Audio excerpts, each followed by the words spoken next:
Spirit, you're alive in us. You're alive in us right here. Spirit, you're the light in us, shining bright through us right here. Spirit, you're the love in us, reaching out with every touch. Spirit, you're the voice in us, rising up with yeah. We feel it, reveal it, yeah. We see it, believe it, it's Spirit. Spirit, you're the breath in us. You're the right here. Spirit, you're the grace in us, calming every fear right here. Spirit, you're the peace in us, spreading out across the world. Spirit, you're the power in us, flying like a flag unfurled. Yeah, we feel it, reveal it. Yeah, we see it, believe it, it's Spirit. Take it away, Devin.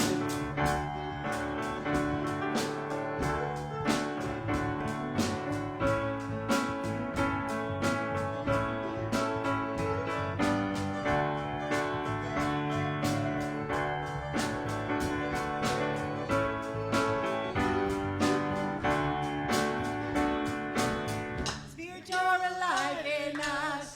You're alive in us right here. Spirit, you're the light in us, shining bright through us right here. Spirit, you're the love in us, reaching out with every touch. Spirit, you're the voice in us, rising up in every heart. Yeah, we feel it, reveal it. Yeah,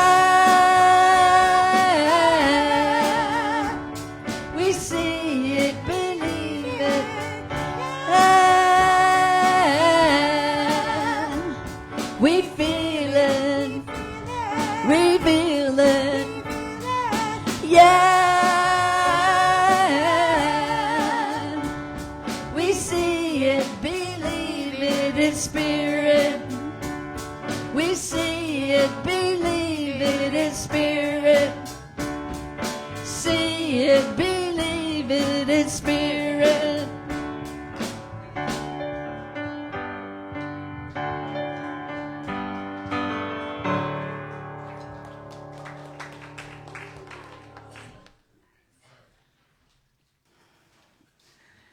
So I'm going to begin with this message from Michelle that I got this morning. She sent last night. It says, can you give everyone an update tomorrow that my pneumonia has cleared and I am working on getting over the acute bronchitis. Feeling a little better each day. I miss everyone and appreciate all the cards, texts, etc. And I will be back next week with, it says Bella, but then she corrected it, bells on, in order to share some of what I've been learning. And I send my love to all. So, behold Michelle, continue to see her continuing to heal. Power of prayer. James is home from the hospital. And Steve is back with us here. And so we're just so grateful for all of the love and all of the prayers that move through our community.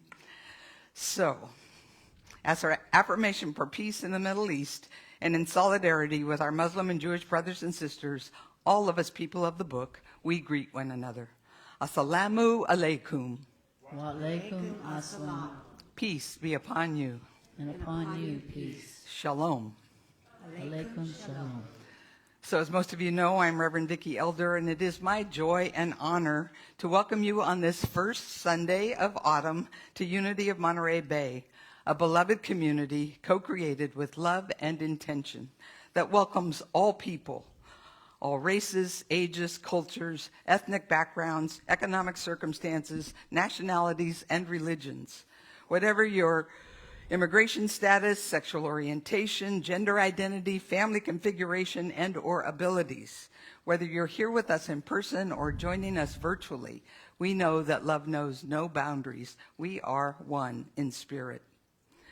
As a purpose-driven church, Unity of Monterey Bay is an inclusive spiritual community committed to co-creating an environmentally sustainable, spiritually fulfilling, socially just, and compassionate human presence on this planet.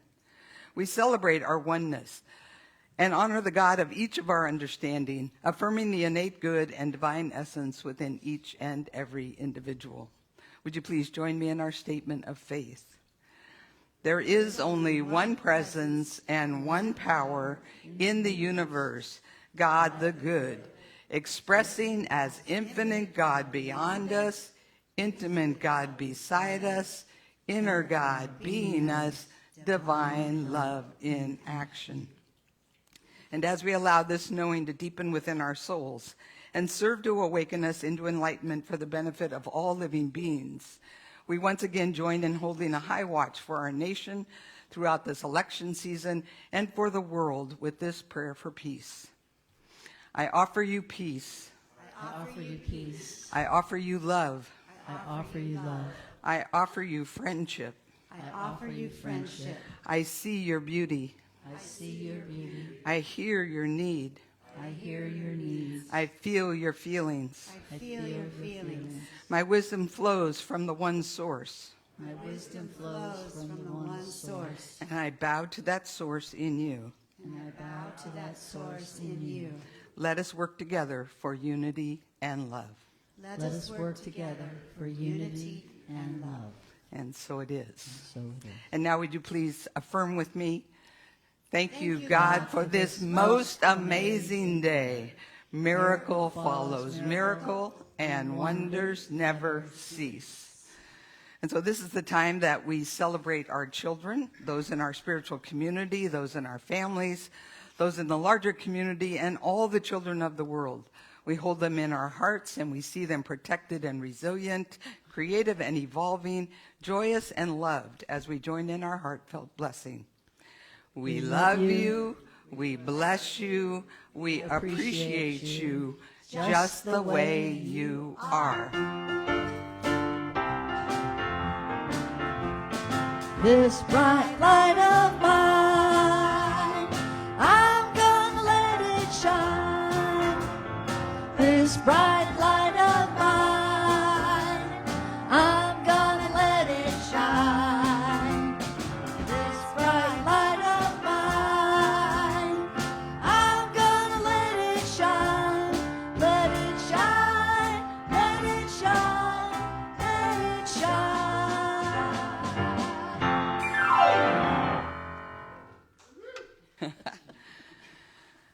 So now let's all take a deep breath in.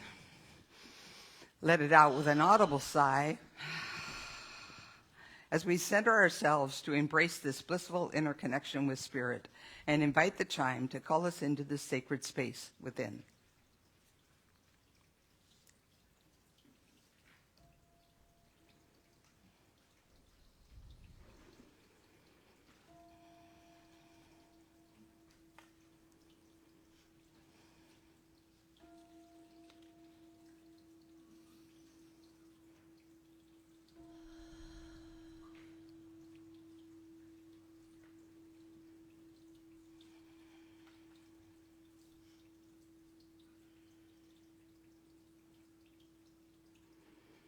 We ring the chime 4 times to call in the 4 directions and remind us of our interconnection with all of creation and with the sacred circle of life. As we feel it resonate through our very beings, we follow its call into this now present moment within. Continuing to focus on our breath, with each inhale, we open our hearts and minds. We envision our breath reaching every cell of our being. And with each exhale, we see all barriers and obstacles dissolving into this divine flow. Again, as we inhale, we expand the spaciousness within us. We move beyond the limitations and boundaries of our bodies. And as we exhale, we ground ourselves deep within Mother Earth and into our oneness with the universe. Finally, we breathe our awareness into the highest expression of love, light, joy, and peace we can imagine, as we experience a transforming wave of gratitude. And with a fullness of heart, we say yes to it all, embracing, claiming, and knowing the divine Christ Spirit expressing in, through, and as us. And with a final exhale, we say thank you, God. Now fully centered and transformed by the power of Spirit, we enter into our lesson and meditation time with today's daily word.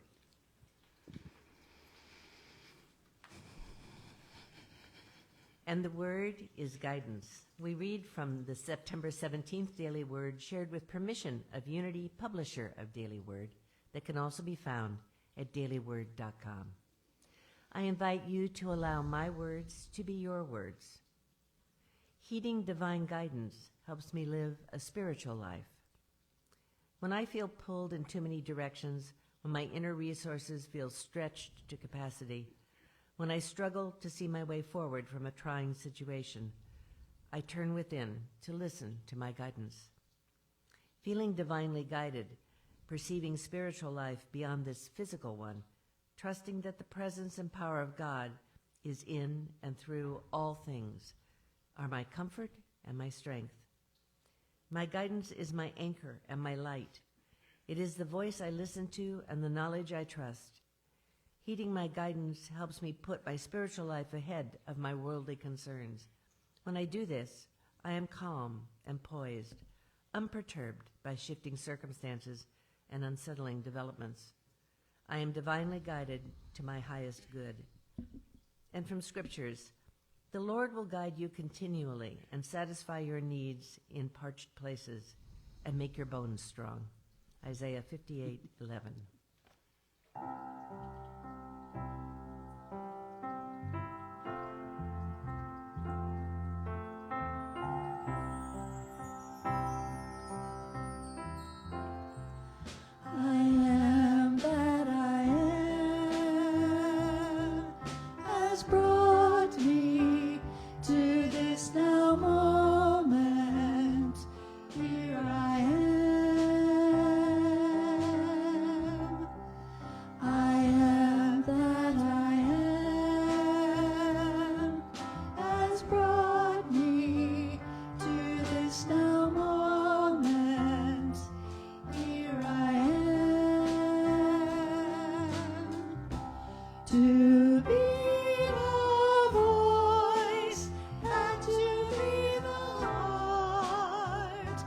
Through which heaven is made known on earth, to be the voice and to be the heart, through which heaven is made known on earth.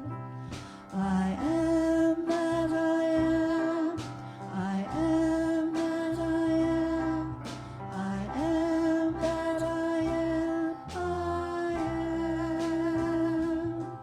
I am that I am, I am that I am, I am that I am, I am.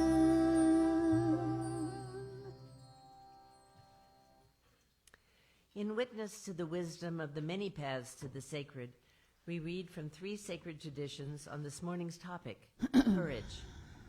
From Taoism, I have 3 treasures that I cherish and hold fast. The first is compassion, the second is simplicity, and the third is daring not to be first among all things under heaven. Because of compassion, I'm able to be courageous. Because of simplicity, I'm able to be generous. Because of daring not to be first, I am able to lead. From Buddhism, the only way to erase our fear and be truly happy is to acknowledge our fear and look deeply at its source. Instead of trying to escape from our fear, we can invite it up to our awareness and look at it clearly and deeply. And from Christianity, peace I leave with you, my peace I give you. I do not give to you as the world gives. Do not let your hearts be troubled, and do not be afraid. John 14:27.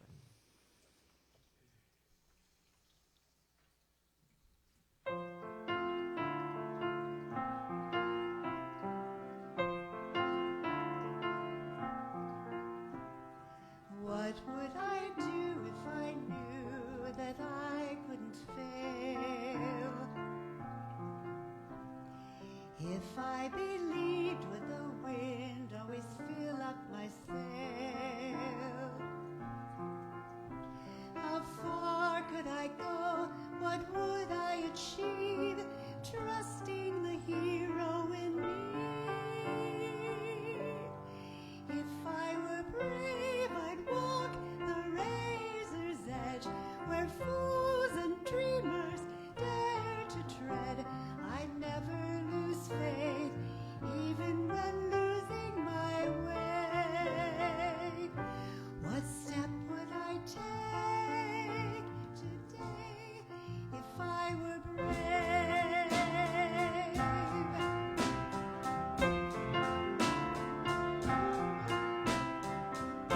What will I do today if I were brave? What would I do today if I were brave?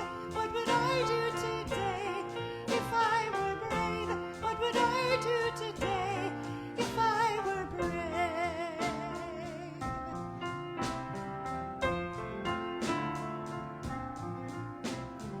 What if we're all meant to do what we secretly dream? What would you do if you knew you could have anything? Like the mighty oak sleeps in the heart of a seed, there are miracles in you and me. If I were brave, I'd walk the razor's edge, where fools and dreamers dare to tread. I'd never lose faith, even when losing my way. What step would I take today if I were brave?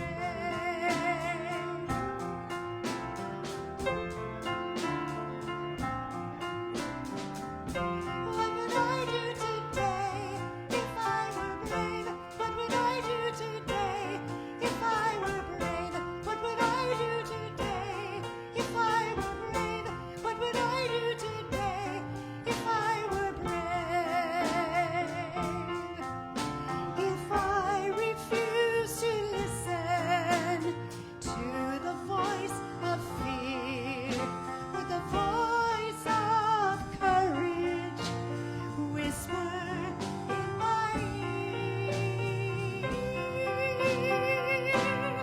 If I were brave, I'd walk the razor's edge, where fools and dreamers dare to tread. I'd never lose faith, even when losing my way. What step would I take today if I were brave?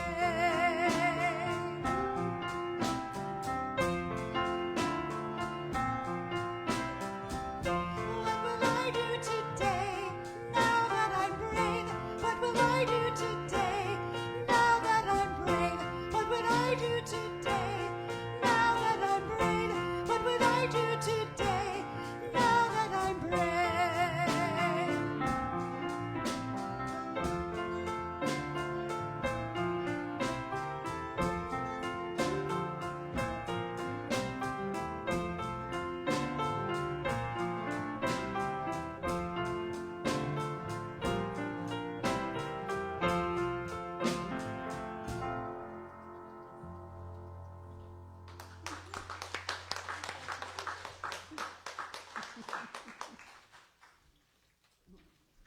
It's hearing your voice.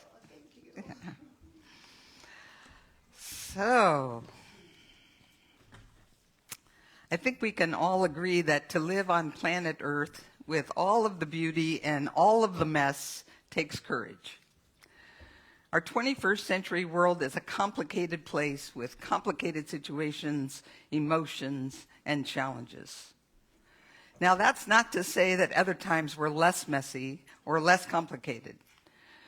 But as I pondered this, I think that our 20th century hubris syndrome, in essence believing that humans were somehow going to get life under control, has made it feel worse, right? I mean, many of us here grew up during the 50s and 60s when we eradicated polio and smallpox, sent a man to the moon, began addressing racism and sexism, and seemingly prevented a World War III from occurring.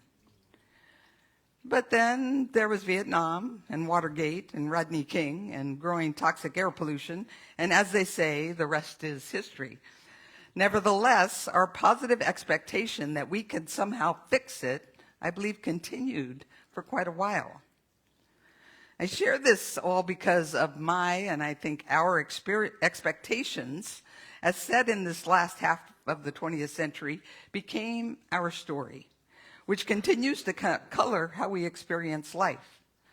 And I'm now realizing that this privilege delusion, let's face it, much of the world didn't experience life the way we experienced it in those years. I think it's been feeding my current outrage and fears and causing more anxiety, distress, and worry. Choose your word. It all comes down to fear, be it about our nation's politics, climate change, increasing social divisions and wars, my kids' and my grandkids' futures, my own aging. You get the picture. You can add your own specific concerns along the way. It feels like, for me, I'm still recovering from those beliefs, and I get reminders constantly. I listen to NPR a lot, and I heard this interview about the new Broadway play called Suffs, and it's about the suffragette movement. And as they were interviewing the woman, and they had 2 or 3 of them, some were actors in it, and others had written part of it and such. One of them, her grandmother, had been a part of that movement, and they were explaining how it took 60 years of marches and protests and being arrested and pushback from society and all those things to get the vote for women.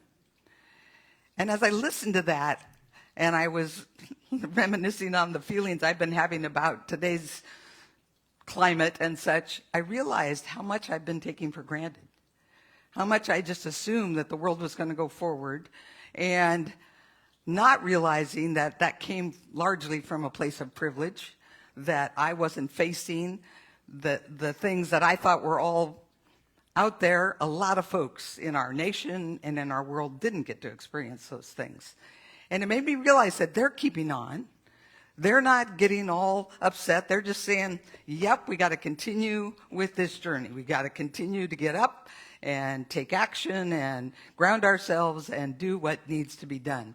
So that's sort of the framework that I'm shifting to. And I slipped back into that sort of, even calling this an existential threat, I think is an insult to the rest of the world, because most of the world doesn't live with all the privileges we have, and yet they still continue to get up and do what's theirs to do each day. And I'm not suggesting that all these situations are not worthy of our concerns or our actions, or that they consume all of my time. But I know better that any time, any energy spent entertaining or escaping from fears and anxiety is not productive or helpful. In fact, it sustains the status quo. And why is that? You can say it with me: because life happens from the inside out. So what's our alternative? How then shall we live as spiritual beings, having a human adventure, given that we're facing real worldly challenges? Which is the question that brought me to today's lesson about cultivating spiritual courage. The courage to remain open, vulnerable, willing to change and grow as we embrace and practice our highest understanding of truth. Trudy Goldman, a Harvard-trained psychotherapist and internationally recognized Buddhist mindfulness and meditation teacher, describes spiritual courage or bravery as this: the willingness to see and accept all of what is and all of who we are. It's the willingness to be stripped of our fixed, rigid ideas of how our life is supposed to be, and instead open to a much wider view of the self as part of the great mysterious flow of life. Mating, birthing, living, aging, dying, each breath we take, it's all part of belonging to nature, right here and right now. Of course, fear is a primal human emotion that arises when our sense of safety is threatened.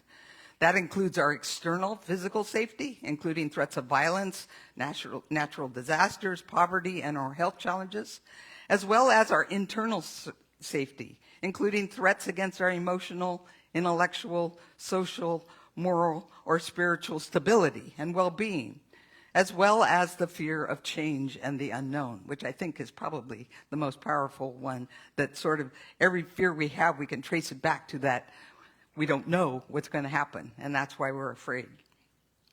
Kate Swoboda, the author of The Courage Habit, suggests that when dealing with fear, we often go about it wrong, seeing fear as bad and trying to get rid of it when it arises. Instead, she advises, understanding that fear is part of the human condition, we can choose to accept fear as part of the process of change and practice courage. Spiritual courage is an antidote to the suffering that fear can cause in our lives. It doesn't get us past the fear, but it gets us past the suffering. Additionally, we should remember that courage is not the absence of fear, but the capacity to feel the fear, face it, and move forward through it, even when it's out of our comfort zone.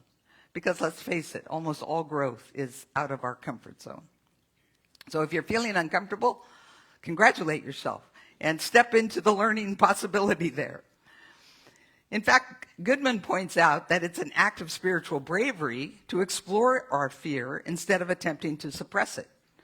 When we do this regularly, she notes, we begin to trust that we will still be standing after the fear moves through us. It's also important to understand that no one is born courageous, though the capacity for courage is inherent within each and every one of us.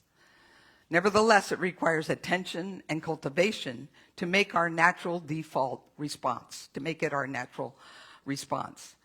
Shelley L. Francis, author of The Courage Way, Leading and Living with Integrity, describes this process as fortifying.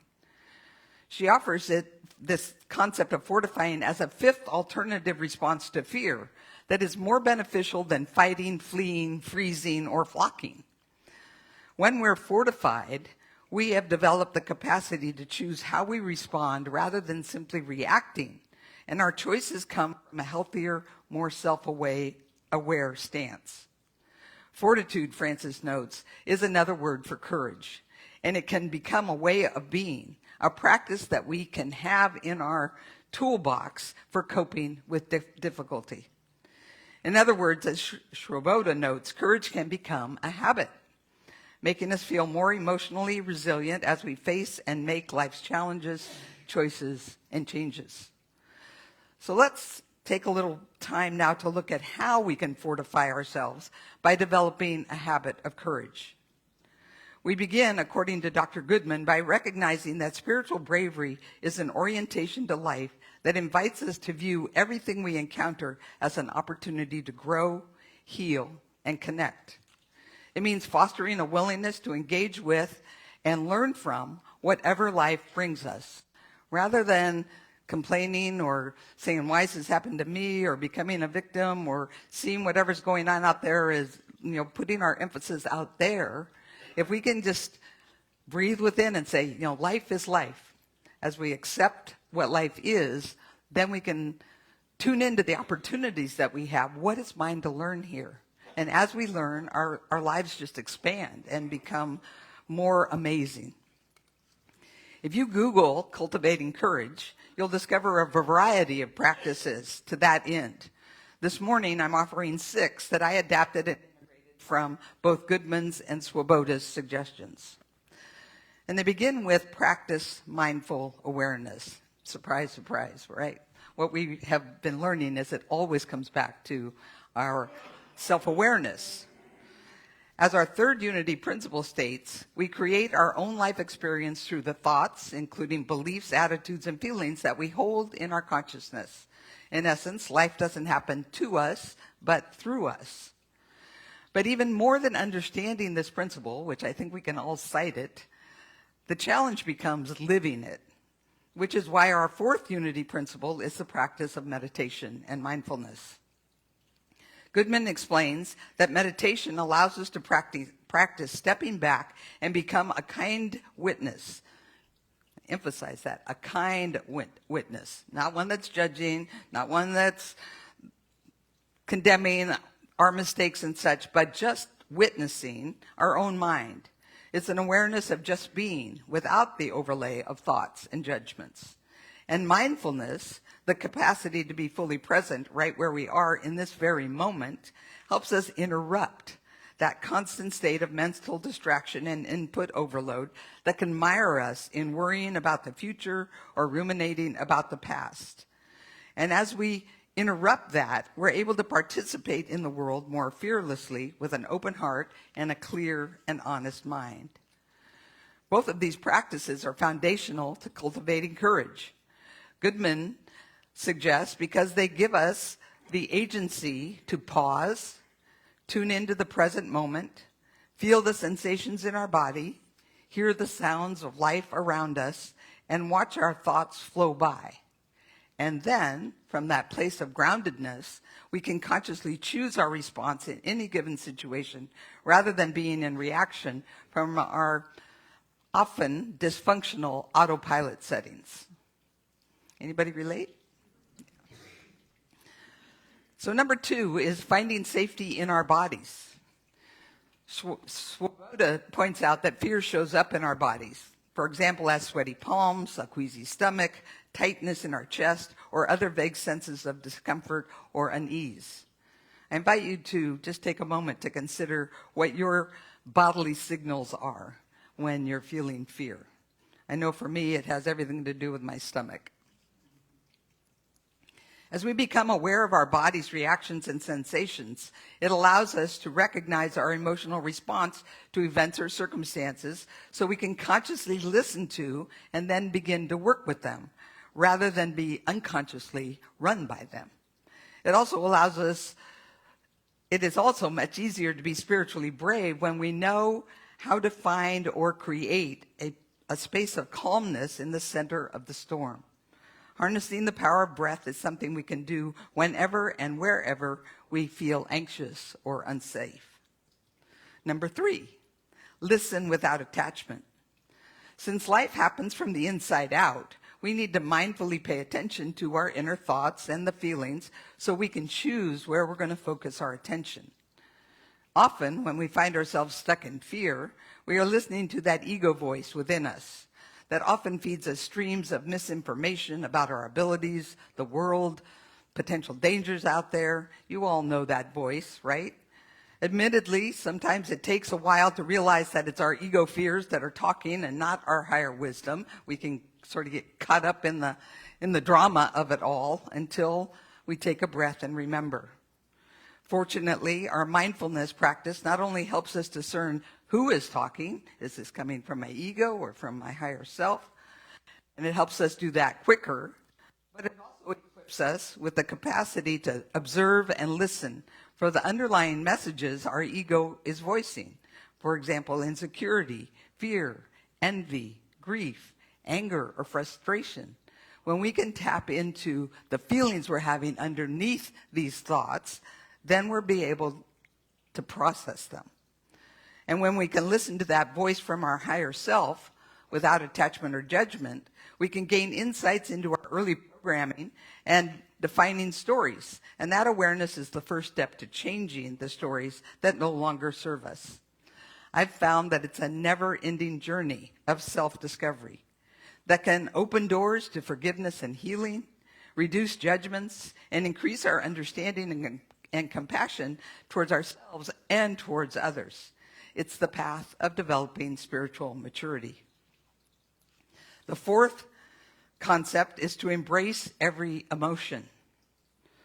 Goodman explains that learning how to embrace all of our emotions, including our fears and pains and sorrow, our anger, our love, and our joy, including learning how to process them in healthy ways, is essential to cultivating spiritual courage and maturity. We've all experienced, I'm sure, how trying to avoid, escape, or suppress our feelings ends up only fueling our anxiety. Any of you ever tried that? Like, I'm just not going to think about this. I'm going to distract myself. Well, as soon as the movie's over or the chapter's done, it's right back. At least that's what happens to me. Another example of how we sometimes don't want to deal with our fears. How many of you, I'm guessing especially the women, have tried to suppress your tears with the fear that if we start crying, we'll never stop? Anybody ever had that thought? I know I did. Well, it's a false and unhealthy fear. The fact is, crying is healthy, it's cleansing, and you will stop. It won't go on, and you'll be able to then move forward in a more powerful way. I know that I'd spent years suppressing my anger. I thought it was because of the social conditioning around women shouldn't be angry. And I was aware that my mom got angry, and I just didn't like that, was my story, and so I didn't want to be like that.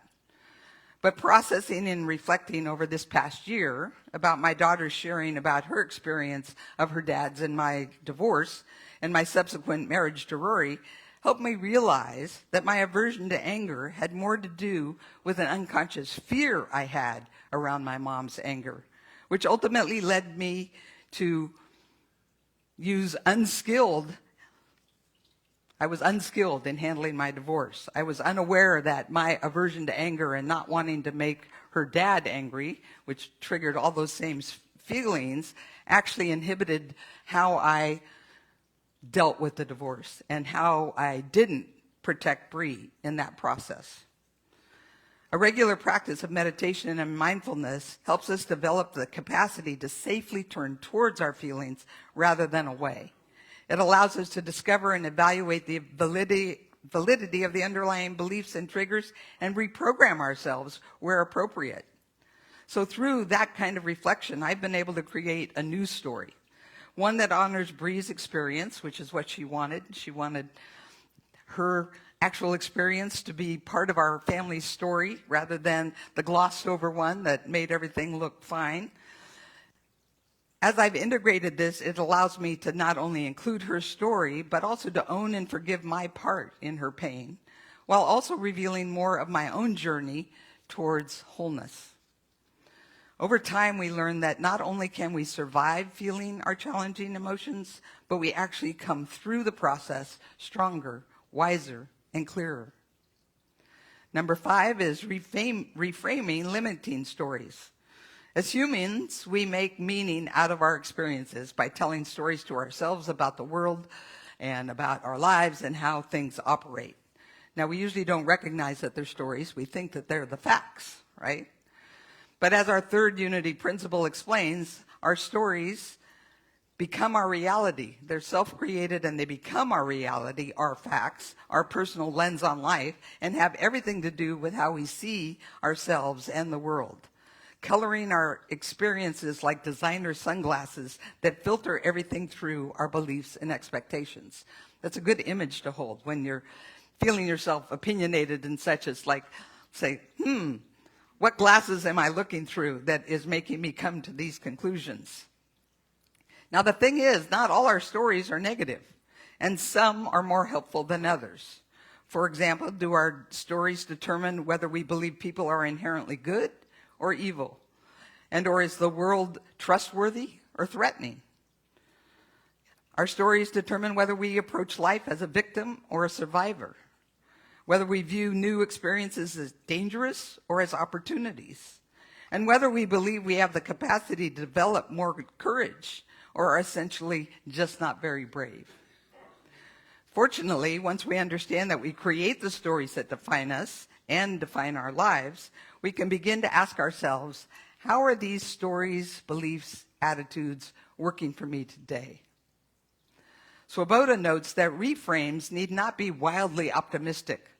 For example, instead of saying, I can't, we might practice saying, I'm going to try. Or instead of reacting with, this is too overwhelming, we can learn to pause and say, I need to slow down and take it one step at a time, and then maybe I can get through it. And it's also important not to confuse reframing with spiritual bypassing, which attempts to evade or sidestep very real challenges in our lives and in the world with Pollyannish denials and or avoidance. It can become a hazard in unity and new thought because we want to focus on the positive, but we have to be sure we're recognizing what it is we need to deny and heal in our lives so that we're not just trying to lay positive thoughts over the top of all this pain or wounds or negativity.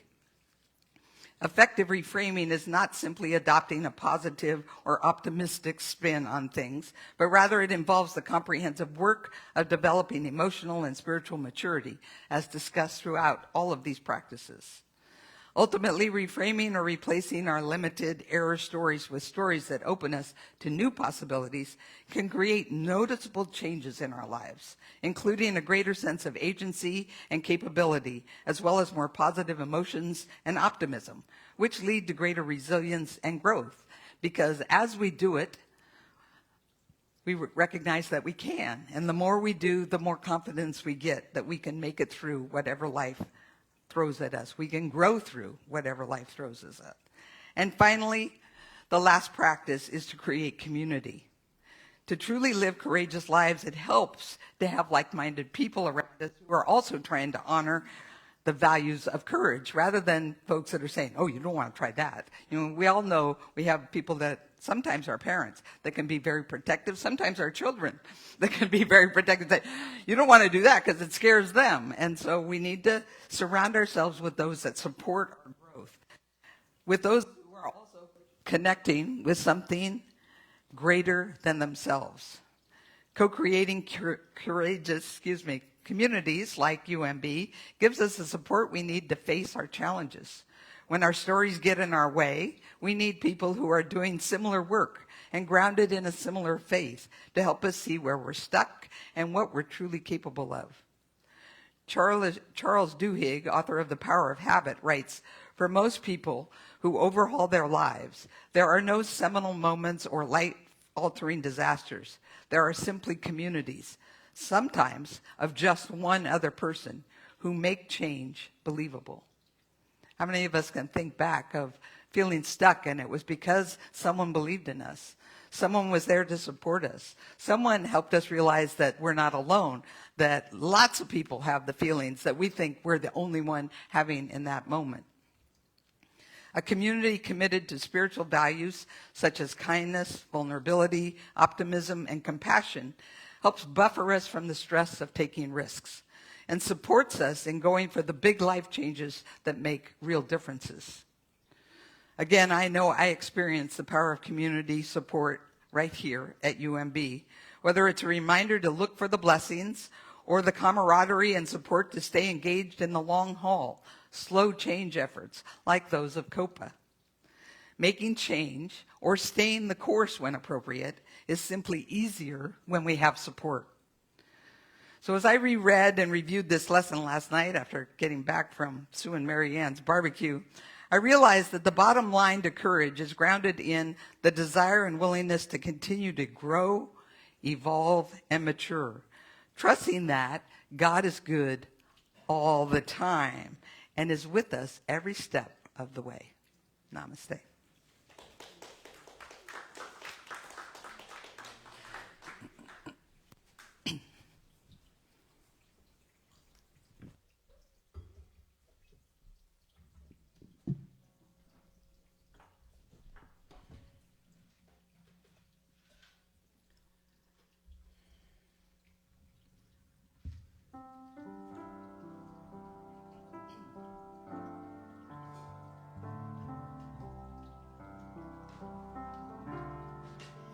God is here, God is now, God is all.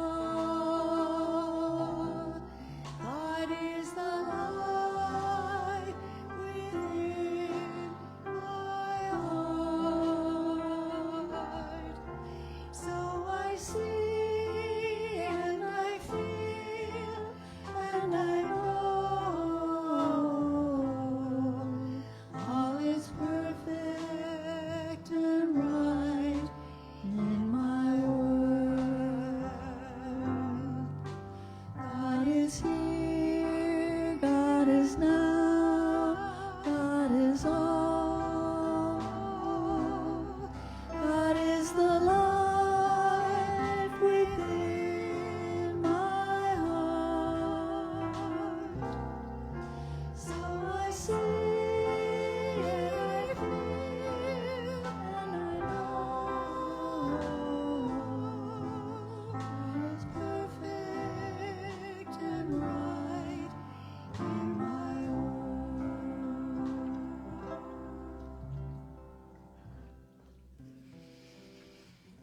So we've come to that time in our service where we have the opportunity to breathe into this present moment and take this message or the guidance we've been hearing a little deeper. So I invite you to get comfortable in your seats. Maybe roll your shoulders to release any tension. If it's comfortable, put your feet flat on the floor so you feel grounded and in touch with Mother Earth. And begin to focus on your breath.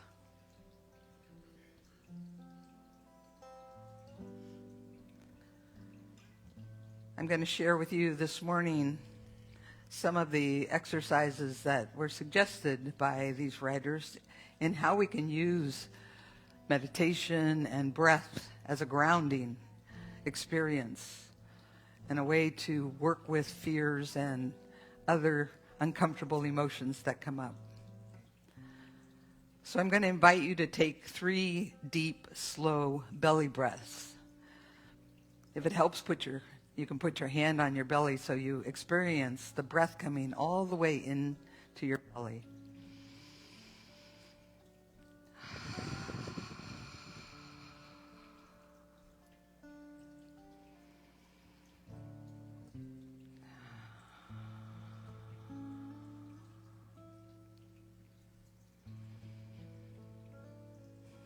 Bring your awareness into this present moment as you breathe.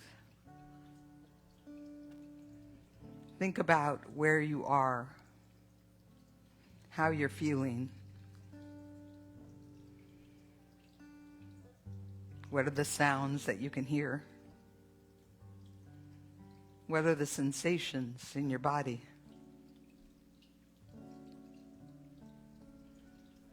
And then place one hand on your heart and the other on your belly. And tap into the feelings in your body.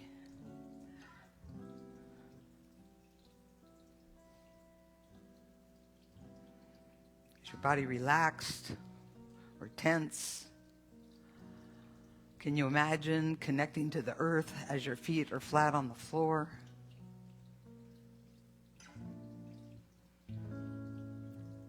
And as you feel grounded in your body, imagine that you are being loved by the breath as it gently flows in and out of your body. With every exhale, let go of tension and worry. And with every inhale, feel the presence of spirit that lives and breathes within you.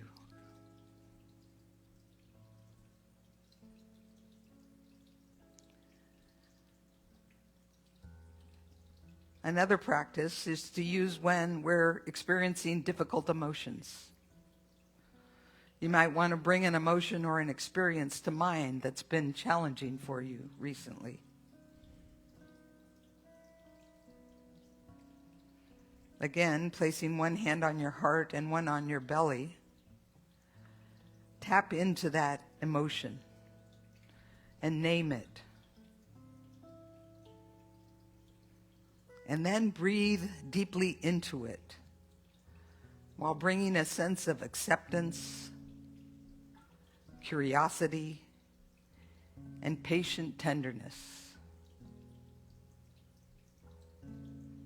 Notice where the emotion is located in your body and breathe into that space. Notice if there's a color or a density. Focus gently and simply observe all the aspects of this emotion. Allow your emotion to shift and take up all the space it needs within your body. This is counterintuitive because we tend to want to shrink it and make it small. But by letting it expand, we allow it to run its course rather than just be set aside to pop up later. And as we have the courage to feel that full emotion, we can recognize that it is a part of us. And like our thoughts, it can come, we can experience it, and we can release it.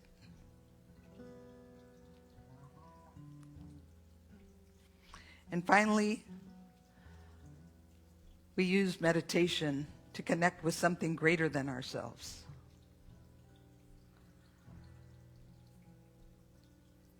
So I'm going to invite you to reflect on what inspires and sustains you. Perhaps your perception of God, the power of love, the laughter of children, the beauty of nature. What is it that inspires and sustains you through your daily walk, especially on those days that are difficult? And reflect on this for a moment in the silence.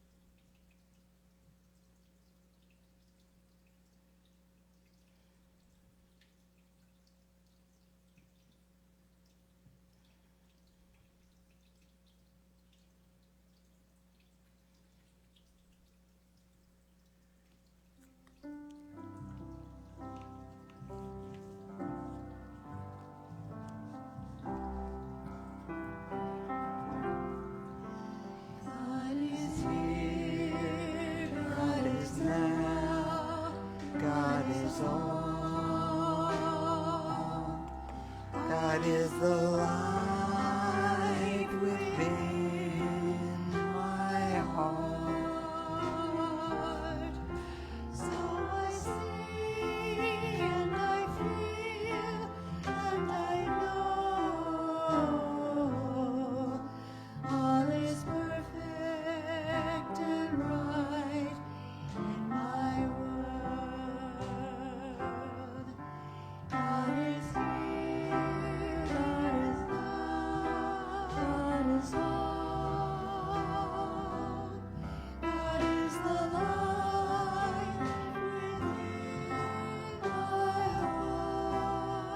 my heart. So I see and feel and I know all is perfect and right in my world.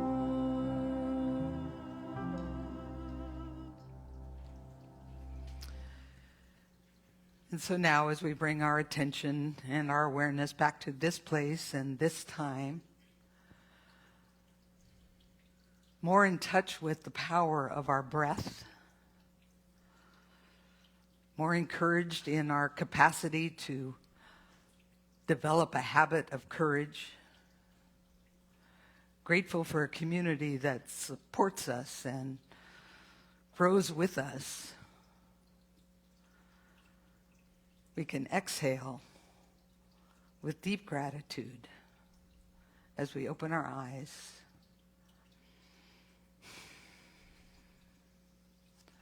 And say, thank you, God. Thank you, God. And so it is. Amen.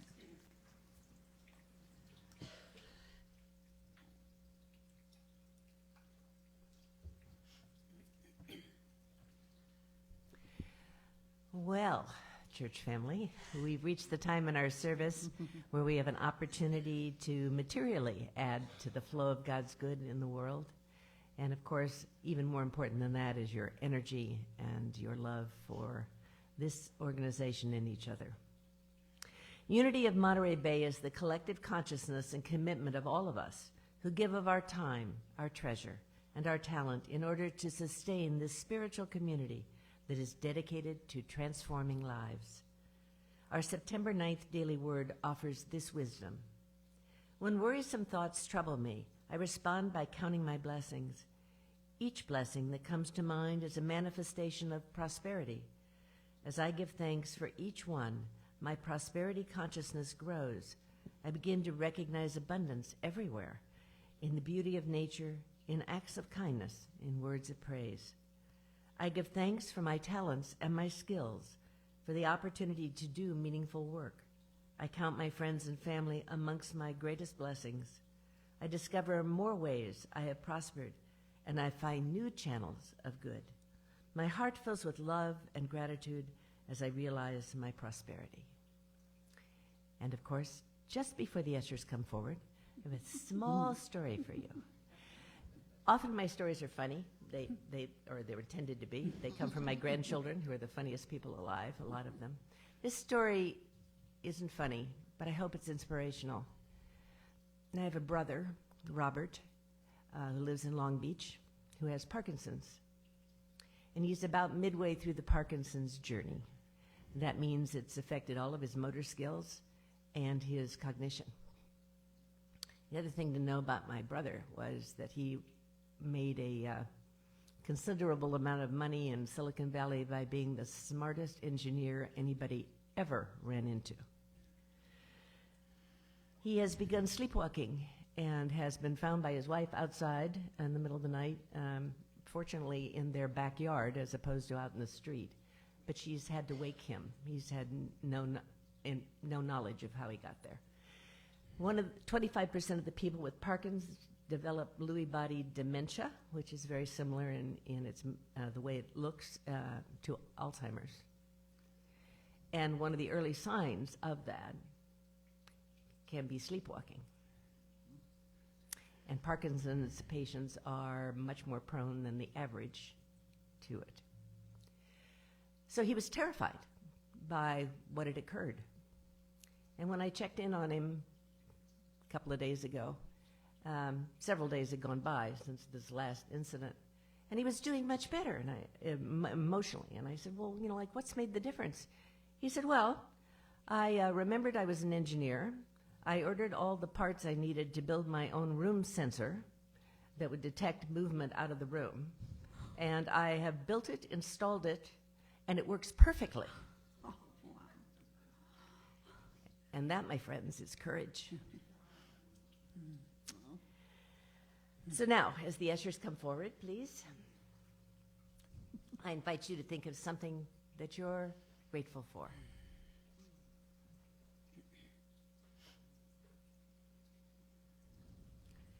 And now, with our hearts and minds overflowing with gratitude, we breathe into the divine flow of God's good, trusting that we are enough, that we have enough, and that there always is enough, both to have and to share.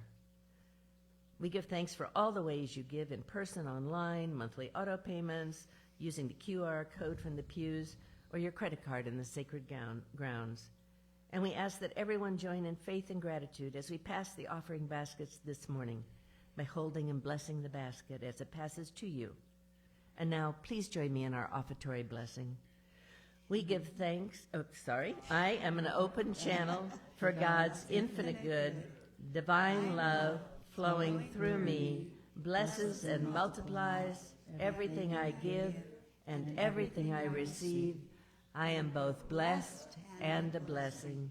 Thank you, God.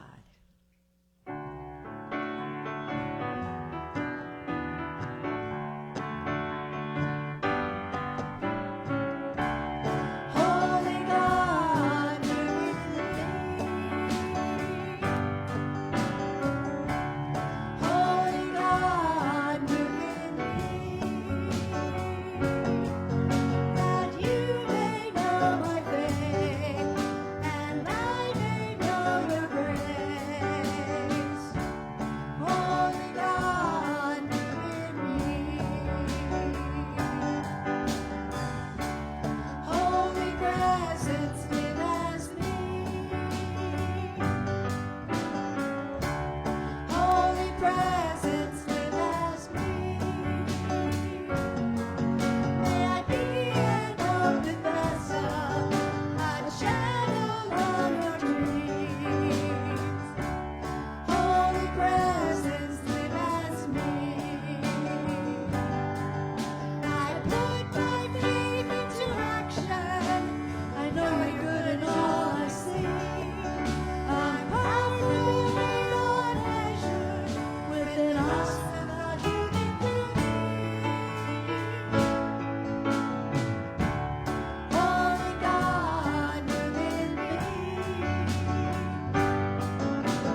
So it is with great joy that we bless and give thanks for these gifts and offerings that demonstrate our collective commitment to the spiritual work of love and transformation in our lives and in our world. We dedicate this offering, our lives, and this ministry to more fully expressing the Christ light that is the truth of our being and inviting all people to know God's love. Finally, knowing that one with God, all things are possible, we affirm together that the good is now, the rest is blessed, and the best is yet to be in our lifetimes gently. Thank you. We want to thank the musicians that composed the music we use today: Richard Burdick, Janice Stanfield, Reverend Jimmy Scott, Charlie Tweet, and Denise Rosier. And our awesome music team, led by Denise, of course, with Sue and John, and our Unity combo, David and Devin, here with us as well. So we do have some announcements. As always, check your e-blast. There are a couple with no slides. Summer dinners are winding down. We have one left, and there are 2 slots open in that. It's Linda and Helene's and their partners, but I'm guessing most of the work is being done by Linda and Helene. So if you want to get one of those, and it's in October, right? It's October 12th. October 12th. So It's country French, which means sort of non-fancy French food.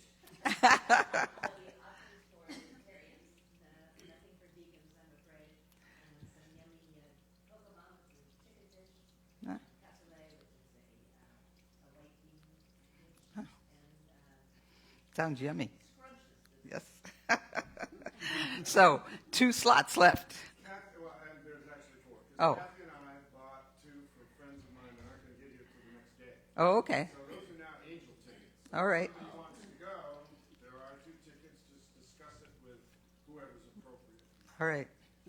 Go check in the bookstore. Right. All right. Also, a reminder that next week, September 29th, will be the 5th Sunday of the month, and we will be having our building fund offering in addition to our regular one. And I'm grateful that my voice is only now starting to go out. So, highway cleanup today. Larry says that if he gets, if you get some folks to do it with you today, that you'll do it today. But next Sunday also, I'm available. Next Sunday and Saturday. Okay. So check in with Larry if you're interested in doing highway cleanup. The choir practice resumes this Wednesday night, September 25th at 5 p.m. And Church of the Wild, which would normally be today, the 4th Sunday, is being postponed till next week to give Michelle one more week to gather her strength and come back fully healed and whole. We're all anxious for that. Me especially, I think. I so appreciate having a co-minister. So, and of course, our Autumn Fest banquet is fast approaching. It's Friday, October 4th. You can still sign up in Sacred Grounds, and be sure you choose your menu item. If you've already signed up but didn't choose your menu item, be sure you do that. Payments are due by next Sunday because we need to be able to pay our provider, and bring in any auction items that you have by next Sunday as well, or at least tell Martha that you have something that you're going to be bringing, because that next week we're going to be doing all the paperwork and such for preparation for it.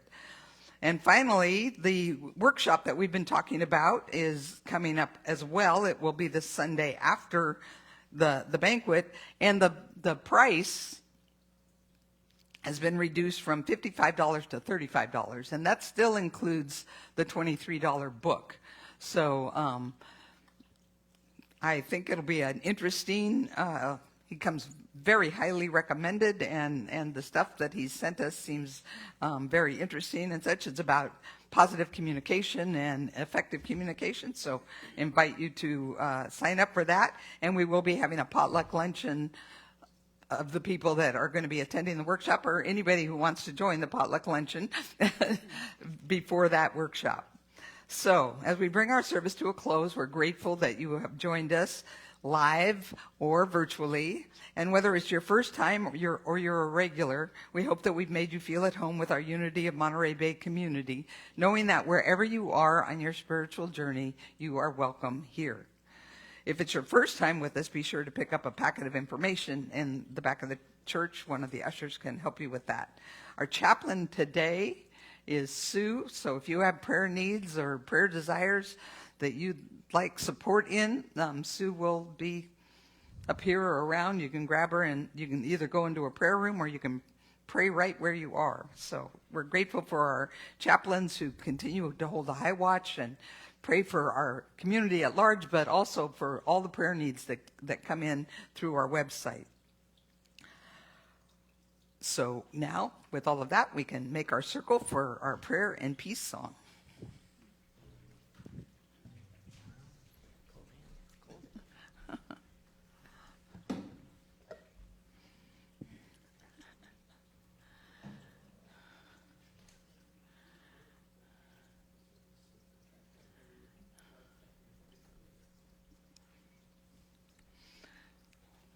And yay for Paco for taking care of Michelle.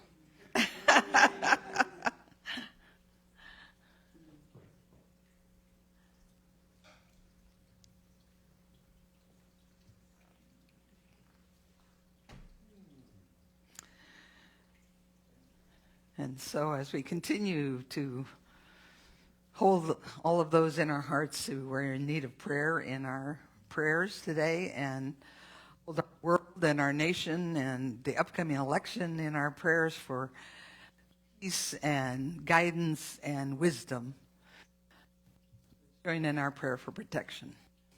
The light of God surrounds us. I am light. The love of God enfolds us. I am love. The power of God protects us. I am power. The presence of God watches over us. I am presence. Wherever we are, God is, and all is well.